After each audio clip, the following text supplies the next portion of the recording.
لیلۃ القدر وہ بابرکت رات ہے جس میں قرآن نازل ہونا شروع ہوا، جبکہ مکمل قرآن 23 سال میں نازل ہوا۔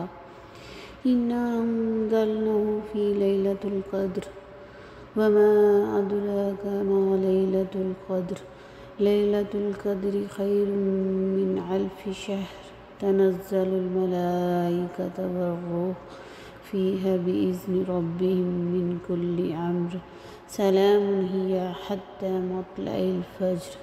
ہم نے اس قرآن کو شب قدر میں نازل کیا، اور آپ کو کیا معلوم کہ شب قدر کیا ہے؟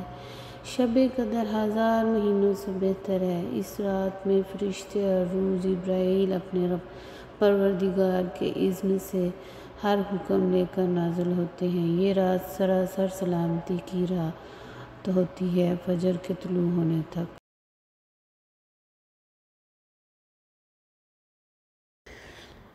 اعوذ باللہ من الشیطان الرجیم، بسم اللہ الرحمن الرحیم۔ رب اشرح لی صدری ویسر لی امری واحلل عقدۃ من لسانی یفقہوا قولی۔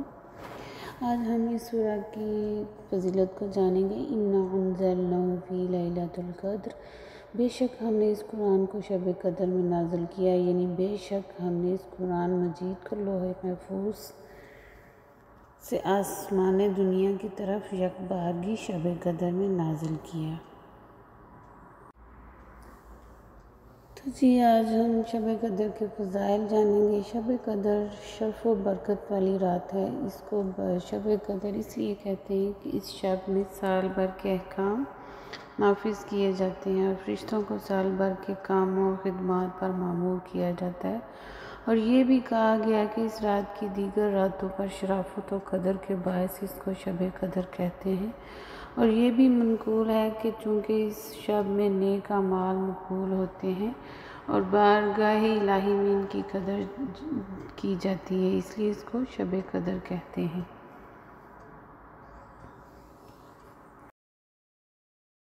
حدیث میں اس شب کی بہت فضیلتیں وارد ہوئی ہیں۔ چنانچہ حضرت ابو ہریرہ رضی اللہ عنہ سے روایت ہے کہ رسول اللہ صلی اللہ علیہ وسلم نے ارشاد فرمایا، جس نے اس رات میں ایمان اور اخلاص کے ساتھ شب بیداری کر کے عبادت کی تو اللہ تعالیٰ اس کے سابقہ صغیرہ گناہ بخش دیتا ہے۔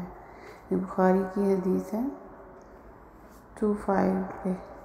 اور حضرت انس بن مالک رضی اللہ عنہ سے روایت ہے کہ رمضان کا مہینہ آیا تو حضور پر نور رضی اللہ عنہ نے ارشاد فرمایا، بے شک تمہارے پاس یہ مہینہ آیا اور اس میں ایک رات ایسی ہے جو 1000 مہینوں سے بہتر ہے۔ جو شخص اس رات سے محروم رہ گیا وہ تمام نیکیوں سے محروم رہا، اور محروم وہی رہے گا جس کی قسمت میں محرومی ہے۔ لہٰذا ہر مسلمان کو چاہیے کہ وہ یہ رات عبادت میں گزارے اور اس رات میں کثرت سے استغفار کرے، جیسا کہ حضرت عائشہ صدیقہ رضی اللہ عنہا فرماتی ہیں، میں نے عرض کی، یا رسول اللہ صلی اللہ علیہ وسلم، اگر مجھے معلوم ہو جائے کہ لیلۃ القدر کون سی رات ہے تو اس رات میں کیا کہوں؟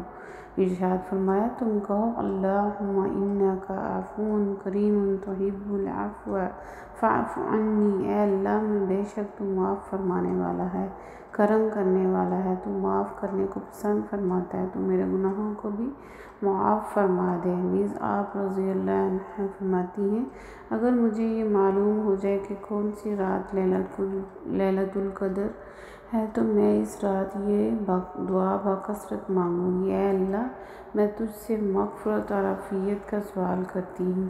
شب قدر سال میں ایک مرتبہ آتی ہے، یاد رہے کہ سال بھر میں شب قدر ایک مرتبہ آتی ہے، اور کثیر روایات سے ثابت ہے کہ وہ رمضان المبارک کے آخری عشرہ میں ہوتی ہے، اگر اس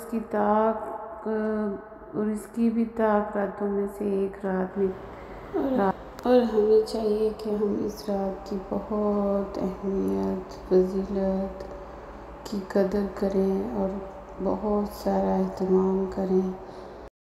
شب قدر کو پوشیدہ رکھے جانے کے وجوہات۔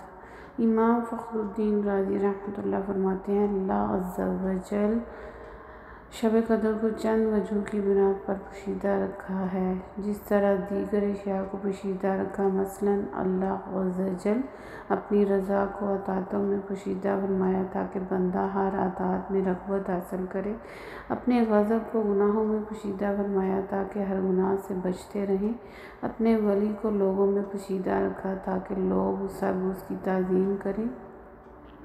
دعا کی قبولیت کو دعاؤں میں پوشیدہ رکھا تاکہ وہ سب دعاؤں میں مبالغہ کریں۔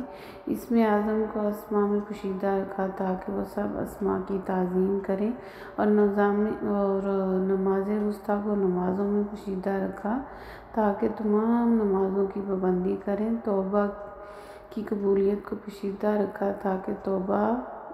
تاکہ بندہ توبہ کی تمام اقسام پر ہمیشگی اختیار کرے، اور موت کا وقت پوشیدہ رکھا تاکہ بندہ خوف کھاتا رہے۔ اسی طرح شب قدر کو بھی پوشیدہ رکھا تاکہ لوگ رمضان کی راتوں کی تعظیم کریں۔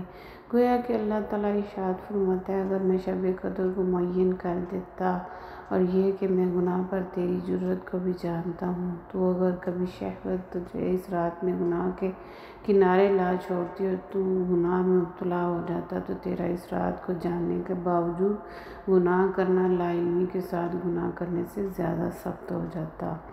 بس اس وجہ سے میں نے اسے پوشیدہ رکھا۔ گویا کہ ارشاد فرمایا، میں اس رات کو پوشیدہ رکھا تاکہ شرعی احکام کا پابند بندہ اس رات کی طلب میں محنت کرے اور اس محنت کا ثواب کمائے۔ جب بندے کو شب قدر کا یقین حاصل نہ ہوگا تو وہ رمضان کی ہر رات میں اس امید پر اللہ عز و جل کی اطاعت میں کوشش کرے گا کہ ہو سکتا ہے یہی رات شب قدر ہو۔ اللہ تعالی ہمیں عمل کی توفیق دے، آمین ثم آمین۔ نشہد ان لا الہ الا استغفرک و نتوب الیک۔ السلام علیکم ورحمۃ اللہ وبرکاتہ۔